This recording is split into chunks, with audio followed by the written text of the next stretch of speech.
It all started the day Mum had to take my sister Sandra to London for the day. My sister's school orchestra were playing in the regional finals of a competition. As there would be a lot of waiting around, Mum had decided that I would spend the day with my Aunt Caroline and my twin cousins Becky and Kirsty. I did not mind because although the twins were 14, 2 years older than me, they enjoyed things like football and we even played it together, though I could never win. So on the Saturday morning we turned up at my aunt's house and the door was opened by Kirsty, who invited us in. As per usual, both she and Becky were in jeans and t-shirts. I rarely saw them wear dresses except when they went to school. After about a quarter of an hour, Mum decided her and Sandra should go, so with the customary warning about behaving myself and having to promise Mum that I would do whatever my aunt told me to do, she and Sandra left. A short time later, Becky, Kirsty and I were playing football in the garden, or to be more correct, they were running rings round me as I attempted to play, when a wild kick from me sent the ball spinning to the end of the garden and into a pond they had. The pond was natural, so had no precise edge to it like an artificial one, so as I leant down to retrieve the ball I felt my right foot begin to slip on the mud towards the water. In an effort to avoid getting a wet foot, I tried to spring away but only succeeded in totally losing my footing and sliding bottom first into the pond. Fortunately, it was only a couple of feet deep, so it only came halfway up my chest. My cousins ran to help me out and began laughing once they realized I was not hurt. My aunt, however, was not so sympathetic, as we had already been told to stay away from it. She stripped me down to my jeans and then sent me to the bathroom to shower, taking my other clothes to the utility room where the washing machine was. When she returned to collect my jeans and underwear, she had calmed down a bit, as the girls had explained that it really was just an accident, saying, "When you finish getting clean, go into my bedroom. I will go and see what the girls and I can find for you to wear." So when I was no longer smelling of pond, I dried myself off and wrapped the towel around my waist and trotted into my aunt's bedroom. On the bed were some jeans and t-shirts and knickers. After trying on a few of the outfits which swamped me, not only because of the age difference but I was also small for my age, she called to the girls to come and collect the outfits. "Do you have a key for your home, so we can get you some clean clothes?" she asked. "No, Mum keeps saying she will but hasn't yet. I'll just go next door and see if Anne's mum has anything for you to borrow." And left. "I wonder what she'll get for you," teased Becky.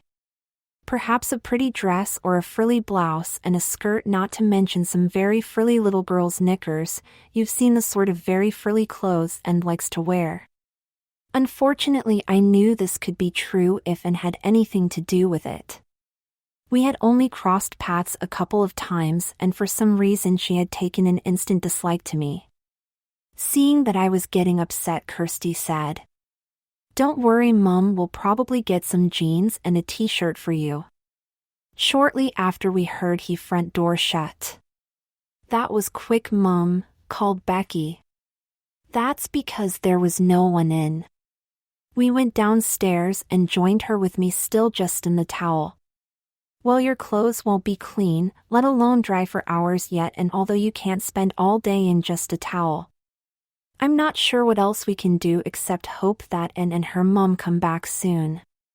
Just then Becky whispered something to Kirsty, and with a giggle they both scampered off upstairs.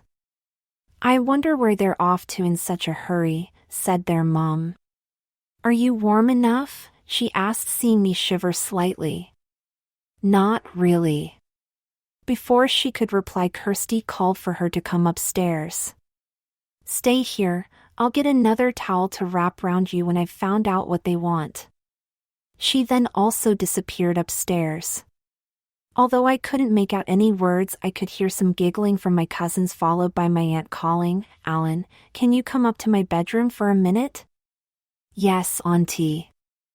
I went up and sat next to her on the bed, unaware of the change about to take place in my life. She seemed somewhat embarrassed, which made me also feel uncomfortable. Alan, as I have already pointed out, you can't spend all day wrapped in a towel, and I have done my best to try and find you some boyish clothes without success. The girls have found some clothes that should fit you. But? I asked, frightened at what I thought she was going to say. Well, it's a dress. I can't wear a dress. Now please don't be awkward, I know you don't want to, but no one will see you except me and the girls. Besides, you did promise your mom to do whatever I asked you to. You don't want to break that promise, do you? No, Auntie, but are you sure my clothes aren't okay? I said, desperate to wear anything other than what was being offered. Quite sure. So you'll wear the dress then? Yes, Auntie. And the underwear, of course? Yes, Auntie. Okay, stay right here and I'll go and get the clothes. I was just thinking that maybe it wouldn't be too bad when Auntie returned.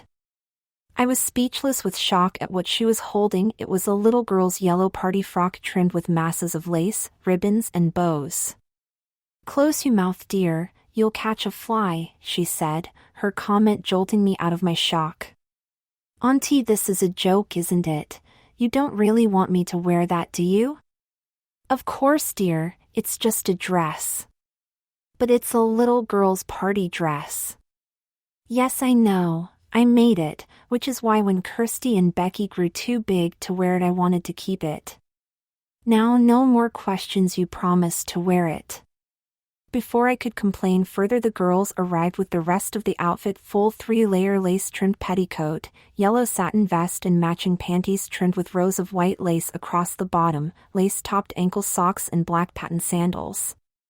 I was reluctant to put the outfit on, and with the girls standing there watching me, I couldn't do it despite my promise. Fortunately, Auntie seemed to understand. Girls, go downstairs, you can see Alan when he's dressed.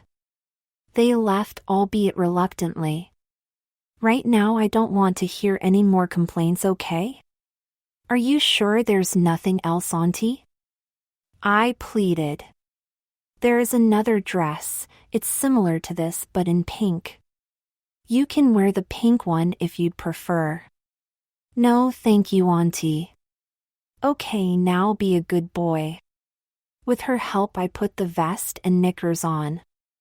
I wondered why she insisted I put the socks and shoes next until she placed the multi-layered petticoat on, which stuck out so far that it effectively blocked any view of my feet. Then came the dress. Auntie pulled it down over my head and fluffed the skirt over the layers of petticoats, which were slightly longer so that their lace trimming showed below the hem of the dress. She then stepped back to see the overall effect. There's still something not quite right. I'm a boy wearing a dress, of course there's something not quite right. No, silly, apart from that. I know, it's your hair, let me brush it for you. As if I had a choice. She would not let me see what she is doing, but I felt something being placed in my hair. When she was finally satisfied, she took me by the hand and led me to a full-length mirror. I could not believe my eyes. Although I knew it was me, the reflection was of a little girl, wearing a party outfit right down to the 2 yellow bows she had tied into each side of my hair, which now had a center parting like a girl's. You look really cute. No one would know you weren't a pretty little girl.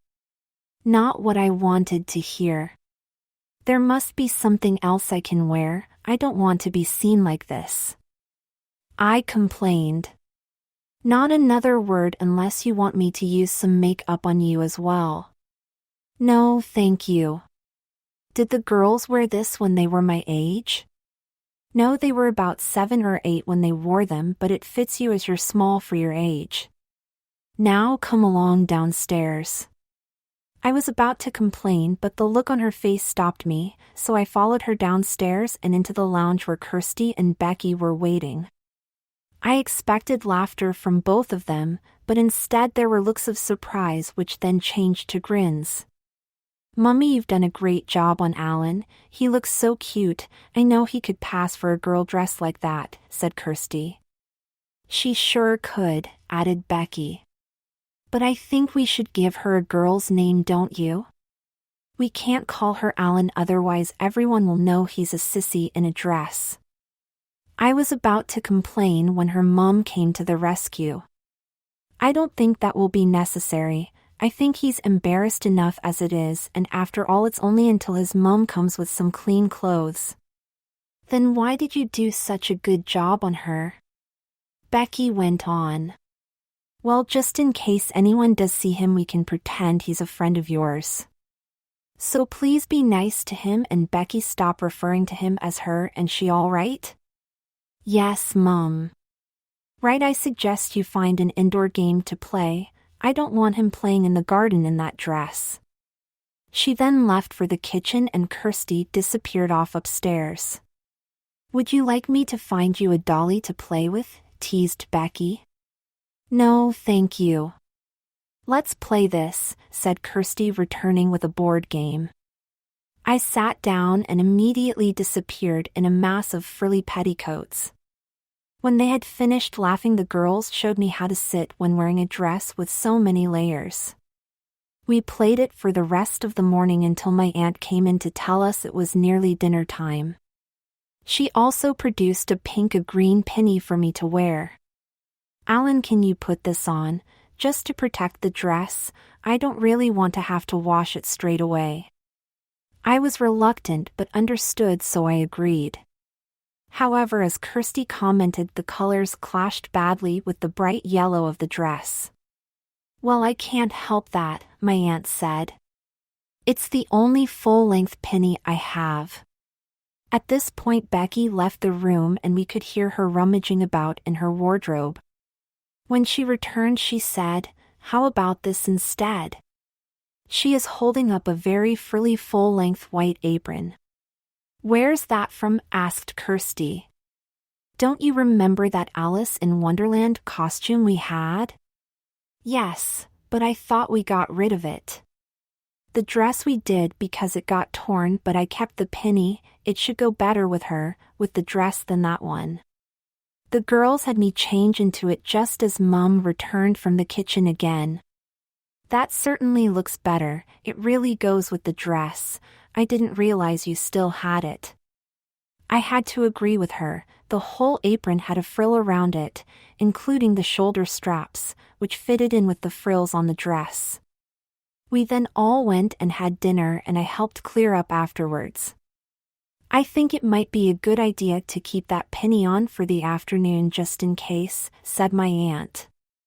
I have to go shopping this afternoon, but I shouldn't be very long. Can we come? Piped up Becky and Kirsty together. We can't leave Alan on his own, and anyway, haven't you two got homework to do? Yes, Mum. Right, well, I'll see you all later. With that, she picked up her handbag and left. What are you going to do while we go and do our homework? I could find you a pretty dolly to play with, offered Becky again, giggling. I'll watch television, I replied, ignoring her offer. As the two girls went off, I walked over to turn the television on. Being alone with no distractions, I became more aware of what I was wearing, and was thinking how nice the knickers felt and the swish of the petticoats. It was as I walked around the room I suddenly realized what I was doing. What's the matter with you? I said to myself. They're girls' clothes you have on. I was sure that it wasn't right to like wearing girls' things so switched on the television, but then off as there was nothing worth watching. I went to get my book that I had brought with me from my bag, and again enjoyed the feel of the knickers as they rubbed between my legs, causing a pleasant stirring. I started to rub myself, something I had only recently started, although I knew that quite a few other boys in my class had been masturbating for some time. With a start, I ceased what I was doing, somewhat disturbed by the pleasant feelings the girls' underwear was giving me. I concentrated on what would happen if any of my mates knew I was in a dress, which soon calmed me down. I quickly went and sat down and started to read my book. 2 minutes later, Kirsty came down. I've just got to pop round to a friend's house. She's got the textbook I need, okay? Yes, fine. Was I glad she had not seen me any earlier? It would have been very difficult to explain. She left and I continued reading. Whether it was because I was so engrossed or she had been very quiet coming downstairs, I don't know, but I did not realize Becky was there until the flash. I looked up in surprise to see Becky holding a camera and looking very pleased with herself. Before I could react, she took a second photo. I jumped up and attempted to get it from her regardless of the consequences, knowing they were unlikely to be worse than Becky showing off the photos. It was of course futile as she was bigger and stronger than me. They should look really nice. I know my friends will have a good laugh when they see my little cousin in her pretty dress. Perhaps I should send some copies to your friends. No, please don't, I begged. I'd never live it down. I'll do whatever you want, please. Okay, what I want is for you to pose for more pictures, otherwise these two get circulated. Well? All right. As if I had a choice. Wait here.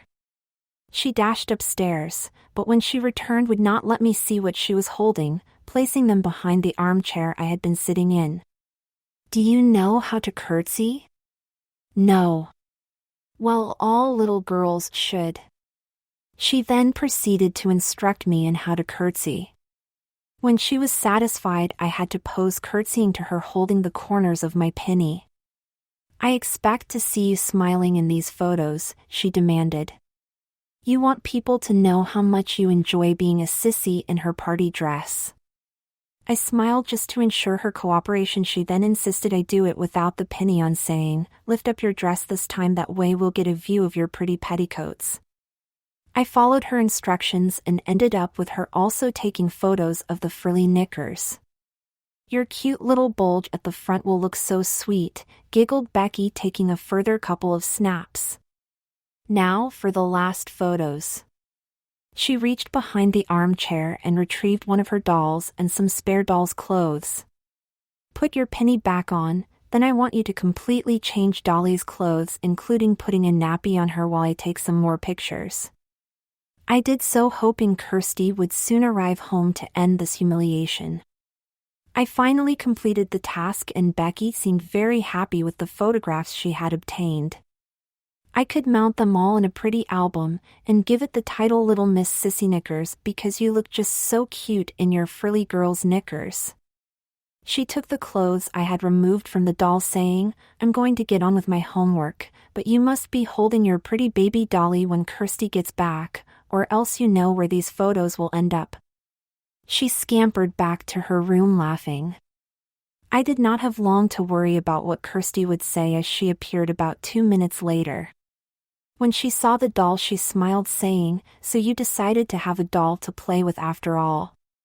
Knowing Becky could hear whatever I said, I replied, "Yes." It must have been the way I said it or my general demeanor, because Kirsty's smile disappeared and she said, "I'm going to get a drink, do you want one?" "Yes, please." "Come with me then." I followed her into the kitchen, where she closed the door after me.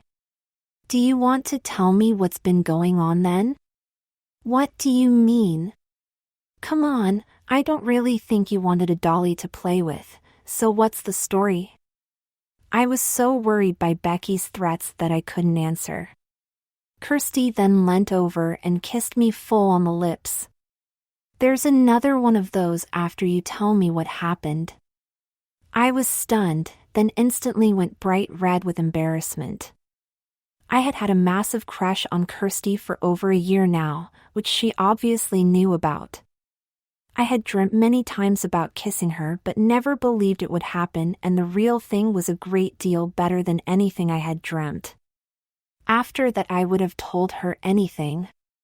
Well, after you left, I burst into tears and told her everything that Becky had done. I could see Kirsty was very angry. Although they were twins, they were very different and didn't always see eye to eye about things. She took out a lacy hanky, dried my tears and popped it into the pocket of the penny, saying she would sort it out. Her look then softened and she gave me the second kiss, even longer than the first. I felt like I would melt. Does everyone know that I?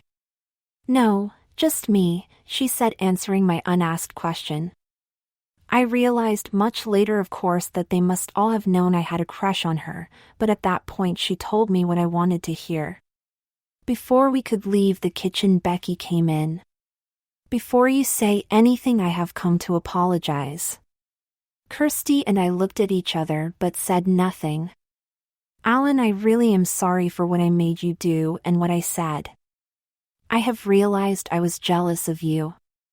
Jealous? Asked Kirsty, as amazed as I was. Yes.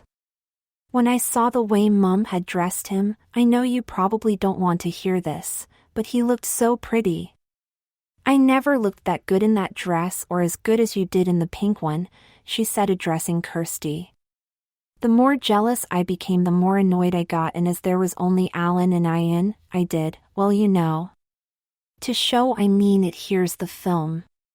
She handed me the film, which contained the embarrassing photos of me.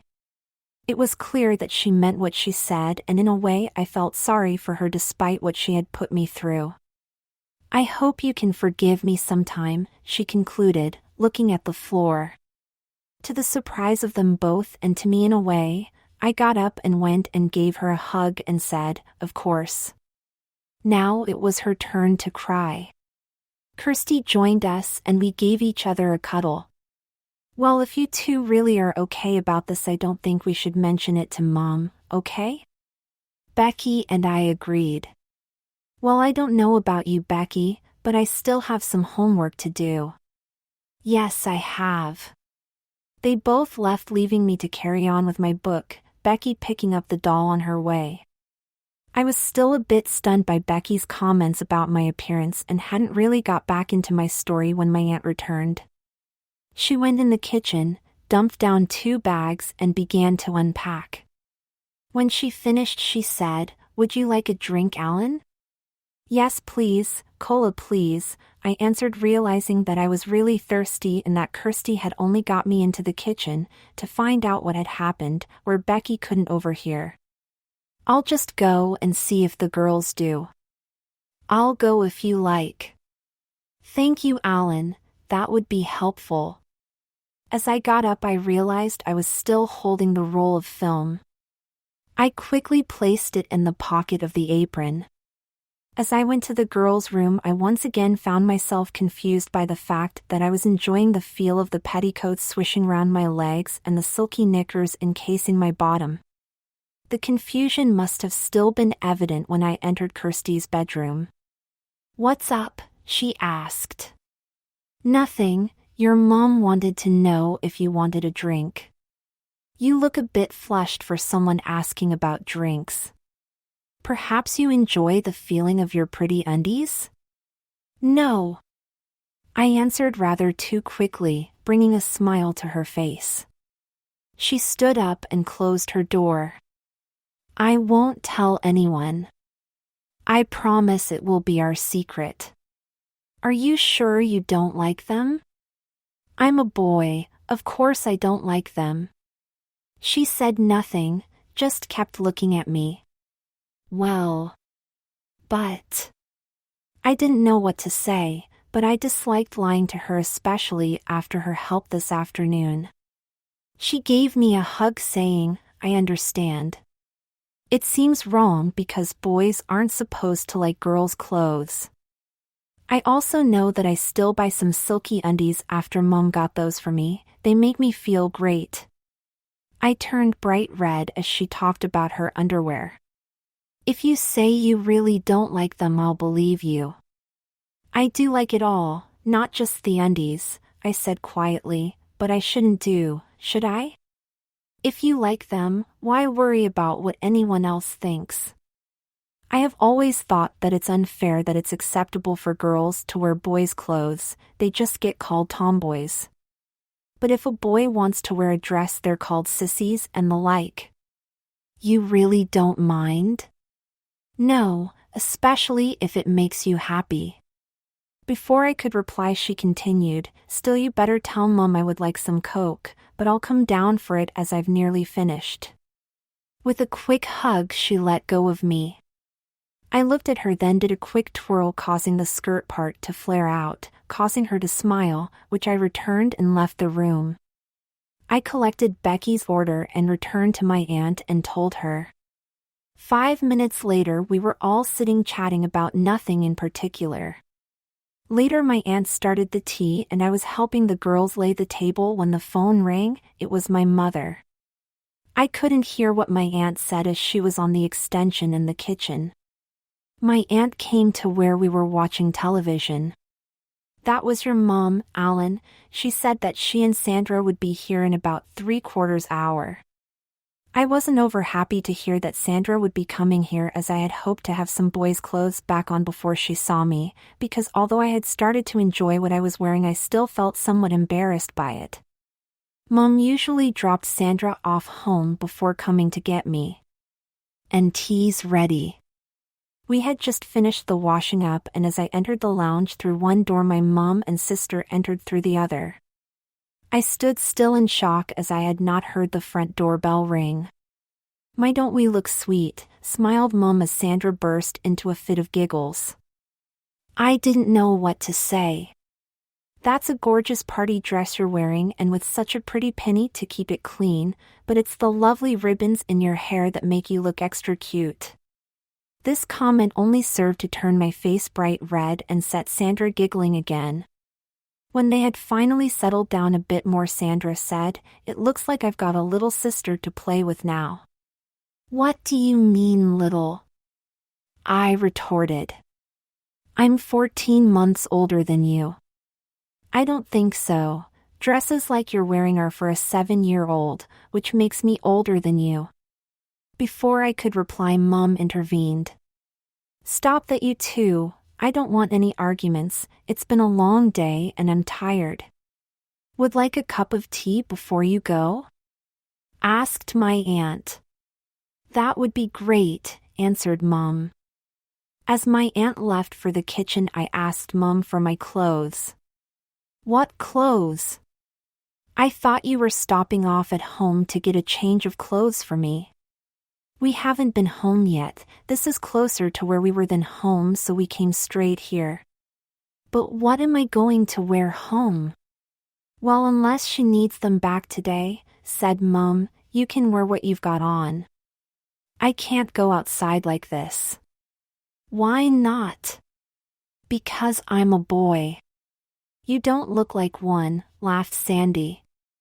"And those are girls' undies as well," she laughed, quickly lifting the dress and petticoats at the back to have a look. "And anyway, it's dark outside, so no one will see you," added Mom. I was not convinced, but I was obviously going to go home in my current outfit. My aunt returned with the cups of tea, and Mom and my aunt began chatting about the contest. About half an hour later, Mom decided we ought to be going home. As we stepped outside the house, and her mom drew up into the driveway next to ours. Mom had not opened the car doors yet, but I decided to get to the side of the car, which might hide what I was wearing if they gave us a casual glance. Before I could move, Sandra grabbed my hand. "Not so fast. I know and will want to see you in your pretty dress," she giggled. I tried to break free, but despite the age difference, she was bigger and stronger than I was. "And have you seen my little sister?" she called. I then heard giggles from next door as they obviously realized who I was. "Don't you look sweet?" said Anne's mother. "I didn't recognize you at first." "Why is he wearing such a frilly party dress?" "Even I don't wear ones like that anymore." "Is he a sissy?" Anne asked my sister. "He fell in Auntie's pond up to his middle, and this was the only thing they could find that would fit her, I mean him," she giggled. "Does that mean he's wearing girls' underwear?" "Yes, and very frilly undies at that."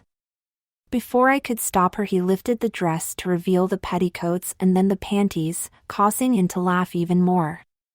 And what about her feet? Continued Sandra. Lace ankle socks. How cute, just like the pretty ribbons in her hair. With those and that pinafore she looks more like a 5-year-old girl.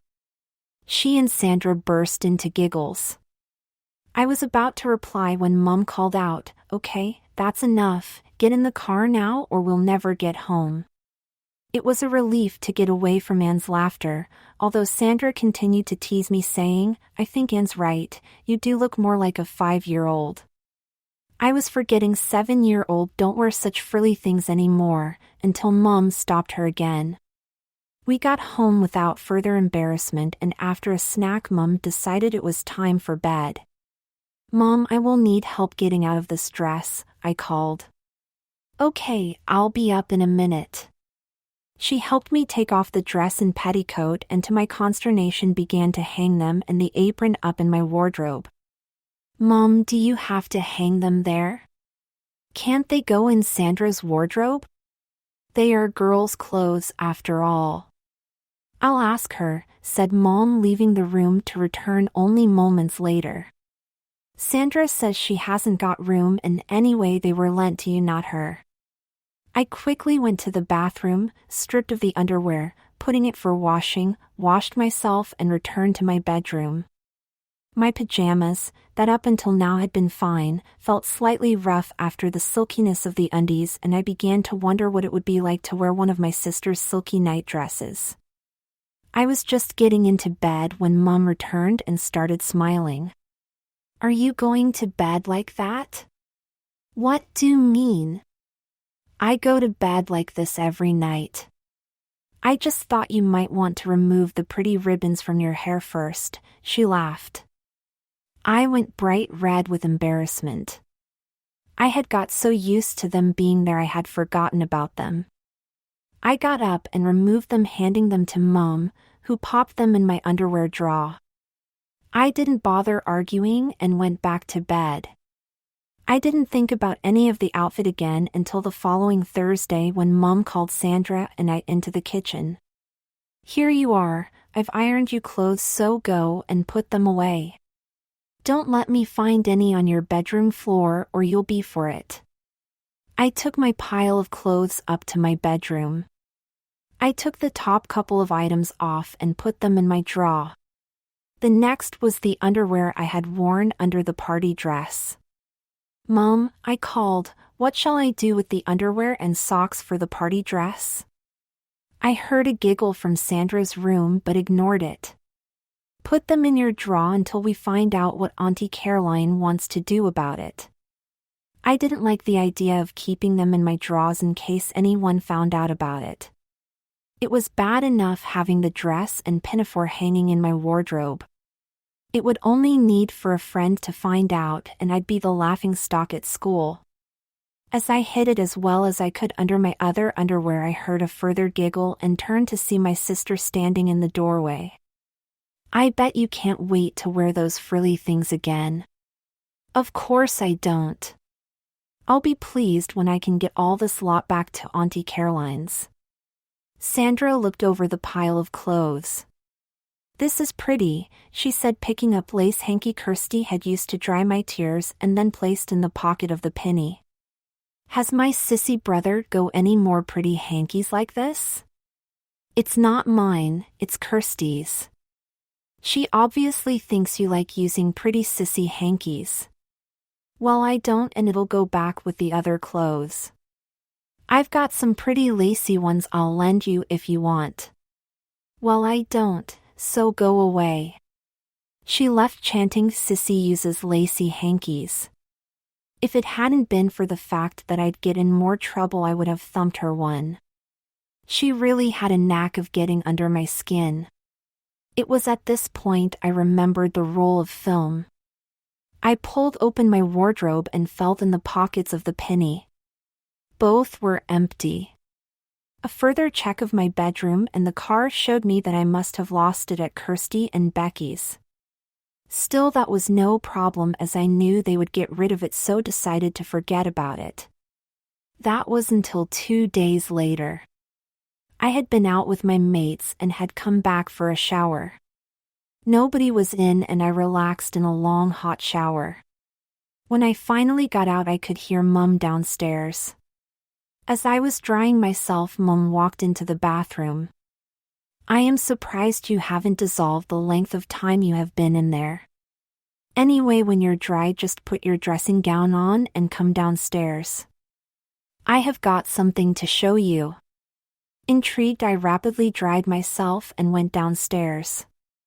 Mom was sitting on the settee and motioned for me to join her.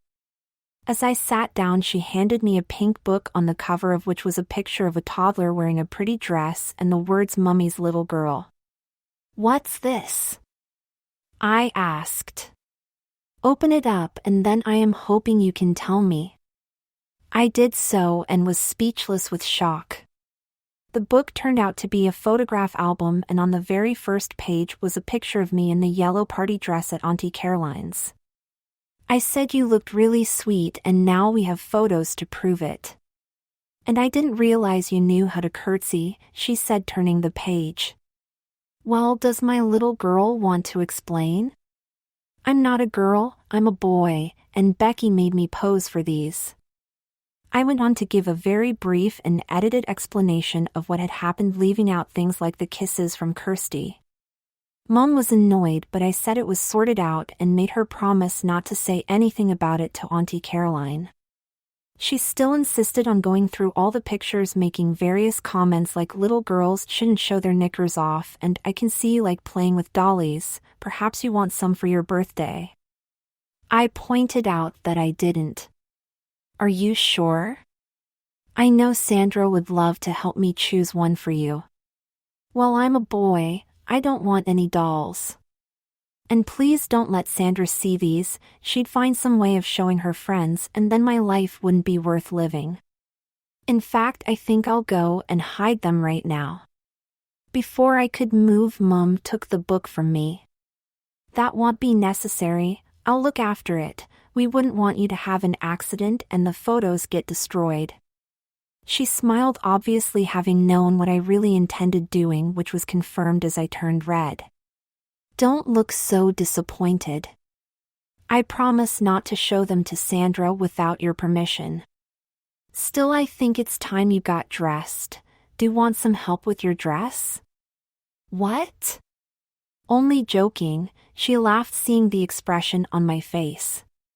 We then both went upstairs, she taking the photograph album into her bedroom as I went to mine. I closed the door and sat on my bed stunned. Mom had obviously checked the apron, found the film at the same time as the hanky, and that was I couldn't find it. I finally decided to get dressed and opened the drawer for some clean underwear.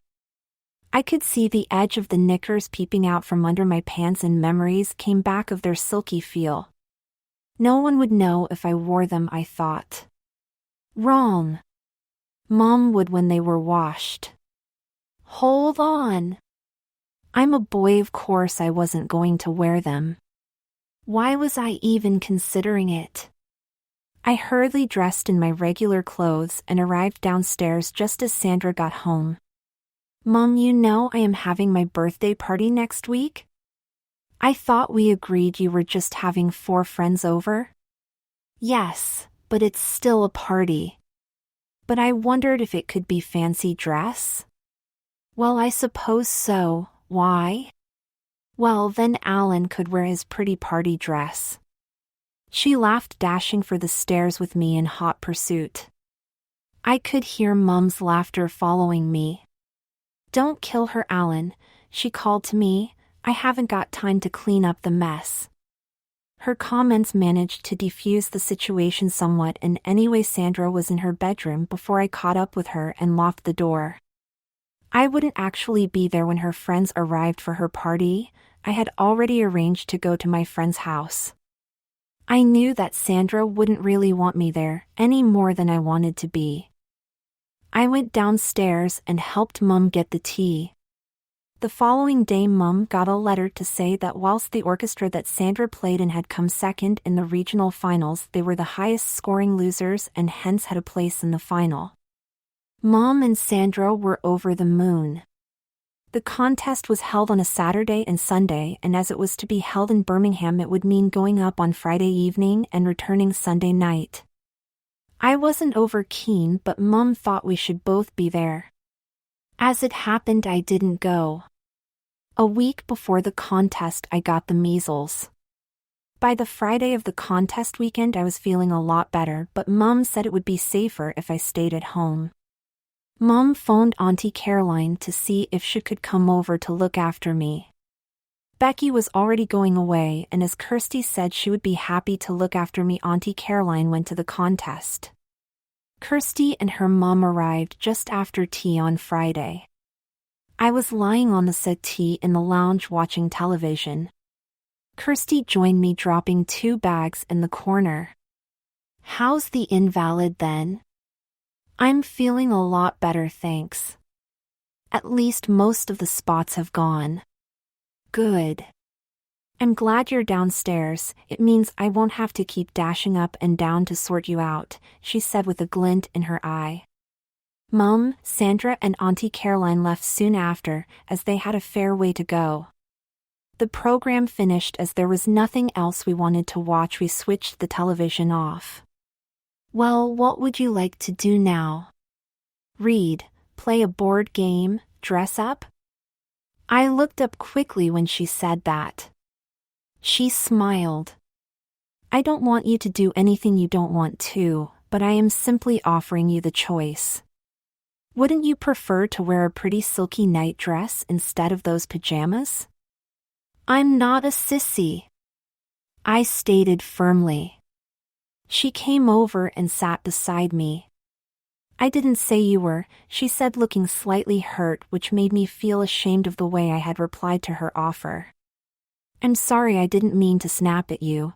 It's just Sandra still makes jokes about me wearing that dress." "It's okay, I won't mention it again."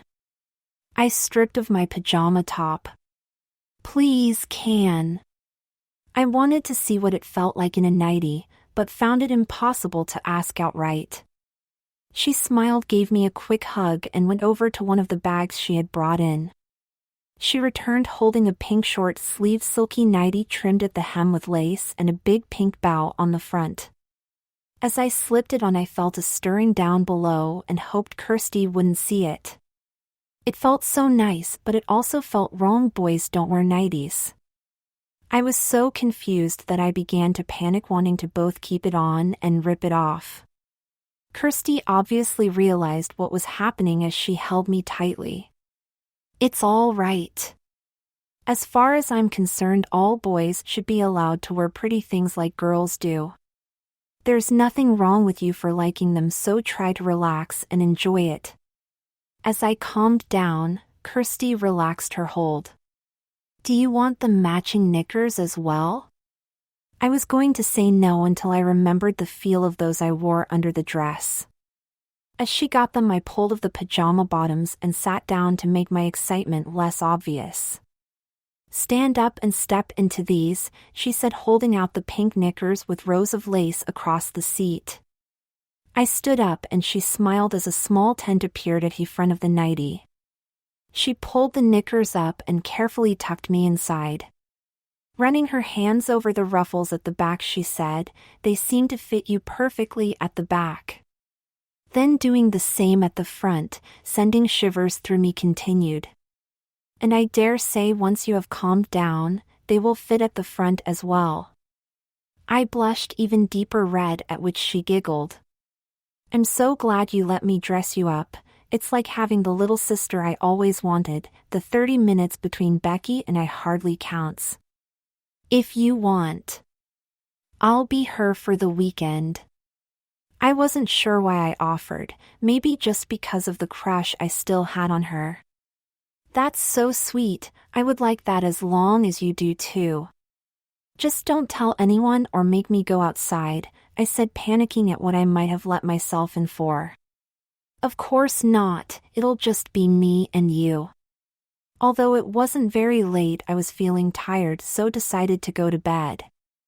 I headed for my bedroom as Kirsty took her stuff into the guest room. To my surprise, on the pillow was the photo album of me in the party outfit. A note was on it.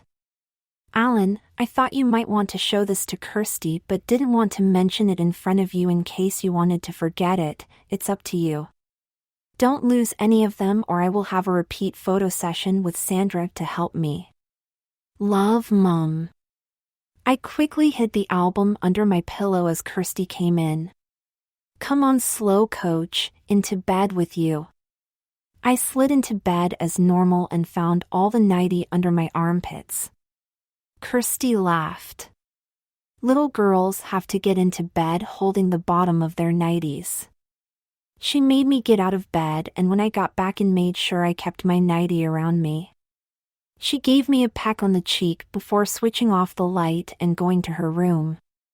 Despite being tired, I could not get to sleep immediately. The soft silky feel of the nightie and panties felt so good. I finally nodded off thinking how great it must feeling to go to bed like this every night. I woke the next morning feeling very relaxed. Well, one part of me wasn't exactly relaxed, but I did manage to get it so just before Kirsty entered. It was difficult to keep it so as Kirsty was only wearing a nightie which didn't hide much. Morning, Alan, she said smiling.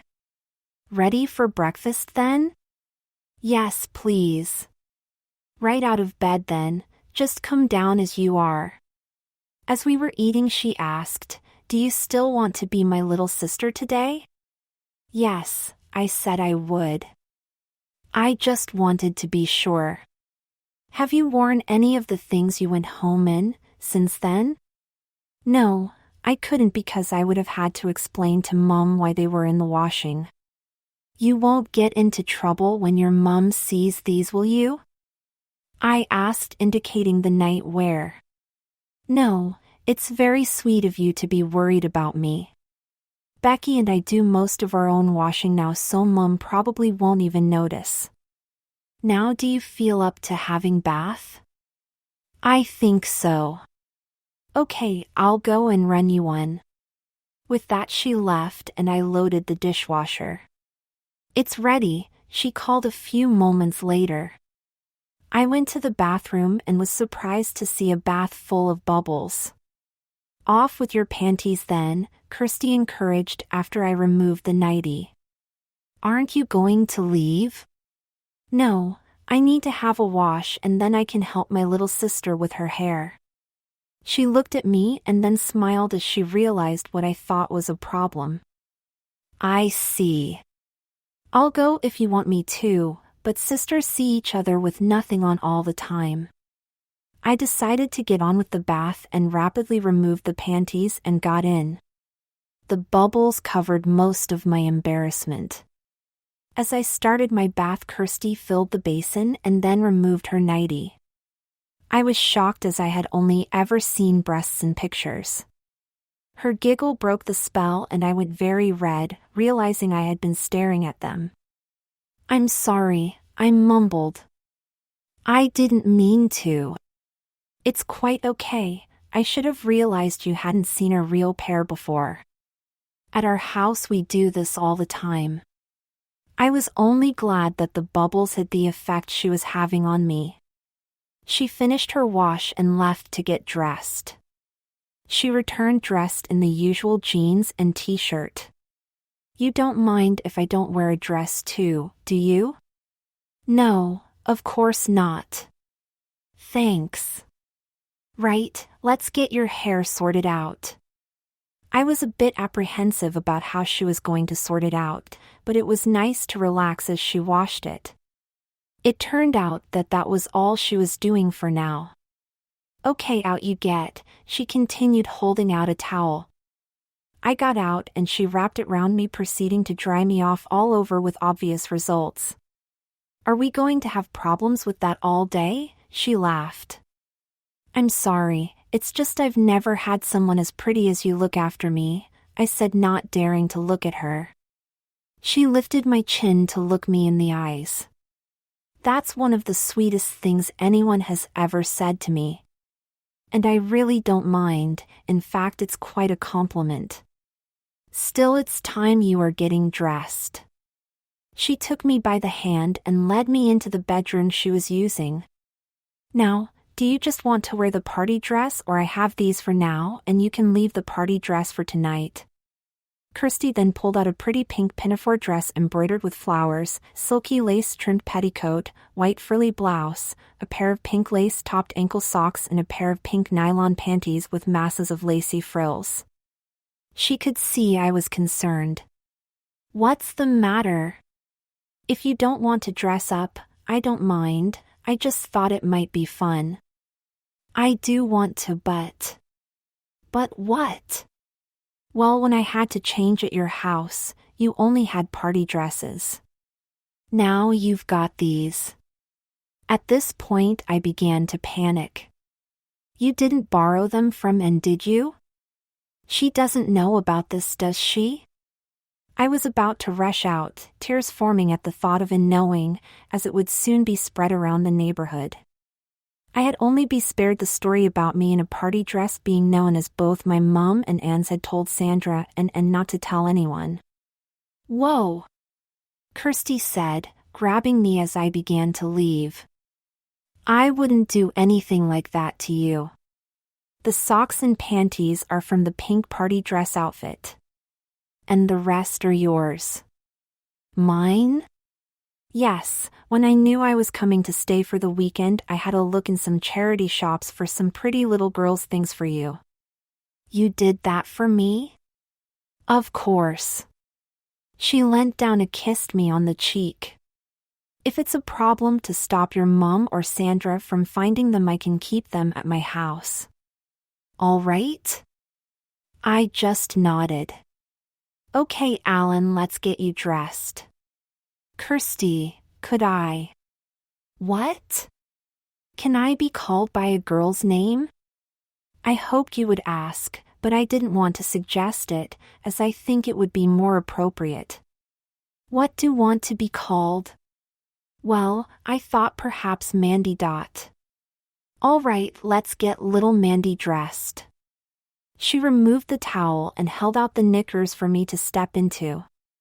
By the time she had pulled them up, I was rapidly hardening again. She said nothing, just smiled as she made sure it was tucked into the panties. Next came the petticoat, the silkiness of which only added to the effect. Kirsty proceeded to dress me in the rest of the outfit. The blouse felt odd as she did up the buttons at the back and then slipped the dress over it all. Finally she added the socks. Unfortunately I had no appropriate shoes. The Mary Jane shoes I had worn were now too small for comfort. What a pity you haven't got any Mary Jane shoes, we could have gone for a walk. She burst into laughter when she saw the look on my face. Sorry, I shouldn't tease you. I wouldn't really take you outside dressed as a girl. So finally dressed, Kirsty took me over to look in the mirror. They're not too childish for you, are they? No, you see, Mandy's not as old as Alan, she's only little, I replied. However, I was somewhat disappointed at the effect. From the neck down I certainly looked like a little girl, upwards I was definitely a boy. Seeing my expression, Kirsty said, You don't look happy. If you want to get undressed, I'll understand. I do want to be dressed up, I just hoped I'd look a bit more like a girl than a boy in a dress. Any suggestions? Well, I don't think makeup would be a good idea, but I'm not sure what else we can do. What about hair ribbons? I said, remembering the ones her mom had used. I went to my bedroom and opened to my drawers and took them out and returned to Kirsty. We tried them out, but having had my hair cut, putting ribbons in wasn't that easy, and apart from that, the color really clashed with the other clothes I was wearing. What you really need is something pink or red. Do you have? She broke off. What? I was going to ask if you had a scarf. As if you were a real girl. Funnily enough, I don't have one, I joked, but Mum does. I think it's in the cloakroom downstairs. Shall I get it? Okay. I went down and found the scarf. It was mainly pale pink with a dark pink rose in one corner. Here we are. is the sort of thing you meant? Yes, that looks lovely. She opened it out. Very pretty, just right for my little sister. She then folded it into a triangle with the main rose still visible and placed it over my head, tying it at the back of my neck. That's better. She took me over to the mirror. With my boyish hair hidden, I did look more like a girl now. Happier now, we went downstairs. Once in the lounge, Kirsty asked what I wanted to do. I don't know, what do sisters usually do together? We ended up playing a board game and watching some of the morning programs on the television. It felt so comfortable that I soon forgot what I was wearing. At about 12:30, Kirsty went to the kitchen to get us some lunch. I offered to help, but she said she was okay. Why don't you go and wash your hands before lunch? All right, I said, disappearing upstairs. I left the bathroom and entered my bedroom. Opening the wardrobe, I removed the apron that I had worn with the party dress and put it on, tying the strings into a big bow at the back. I returned to the kitchen and was greeted with a smile by Kirsty. What a good idea, Mandy. Little girls should keep their pretty dresses clean. You look really cute in it. As we sat eating, Kirsty surprised me by saying, I do like having a cute little sister, Mandy. That's all right, I'm quite enjoying it. But do you think that means I really am just a sissy? I don't like the word sissy, it is always used as a meme put down by those who don't know any better. I think you're special. You appreciate the pretty things that girls get to wear and are willing to try new ideas. If you dressed up all the time, then perhaps you might be considered a sissy, but occasionally for fun means just that, having fun with friends. Can I wear the party outfit after lunch? Of course you can. Will you dress me? I asked, blushing. I'd love to dress my little sister up in her pretty party dress, Kirsty smiled. Having finished lunch, I helped clear away the dishes before we went up to my room. Kirsty stripped me down to my knickers and socks and suggested I have a wash to freshen up whilst she folded the clothes up. When I returned, the party dress and petticoat were on the bed. She quickly helped me to dress and got the yellow ribbons from the drawer, placing them in my hair. I did a twirl for her, causing her to smile. Okay, let's go downstairs. We were just leaving when I said, I'll be down in a bit, I have something I want to show you. As she continued downstairs, I returned to my bed and retrieved the photo album. I entered the lounge and joined Kirsty on the settee. I thought you might like to see this. I handed the album to her. She looked confused as she read the front. Then she opened it. Oh! Are these what Becky took? I nodded. But why did you do this? I didn't, Mum did. I thought I had lost the film, but it turned out that she had found it. She had it developed and bought the album to put them in. Are you okay with this? Well, Mum teased me about them when she first showed them to me, but she was also nice about it. She promised not to mention what happened as well. Kirsty finally finished looking at the pictures, with only the occasional giggle. I didn't mind, as it was her. Well, it seems that Mandy has already got some pretty photos. But I'm a bit surprised you kept them. I explained what Mum had said she would do if they were to disappear or get damaged. Does that mean that Sandy hasn't seen them? No way. I would never hear the end of it. We spent the rest of the afternoon snuggled up together on the settee watching videos. I was just happy to be cuddled by her. After tea, which I put the penny back on for, I was feeling rather tired. Kirsty helped me get ready for bed, dressed again in her pretty nightie. Thank you for a lovely day, Kirsty. It's me who should be thanking you. It really means a lot you being my little sister. I don't suppose it will happen again. I wouldn't mind if we get the chance. That's sweet, we'll just have to wait and see. Before slipping off to sleep, I asked a question that I had wanted to ask since Friday night. Kirsty, please can I have kiss goodnight? Of course, Mandy, she smiled, kissing me on the forehead. She smiled when she saw the look on my face. Sorry, I shouldn't tease you. She then leaned over and gave me a wonderful kiss on the lips. Sleep well, I'll see you in the morning. The next morning when I woke, I was surprised to see that it was nearly 10 o'clock.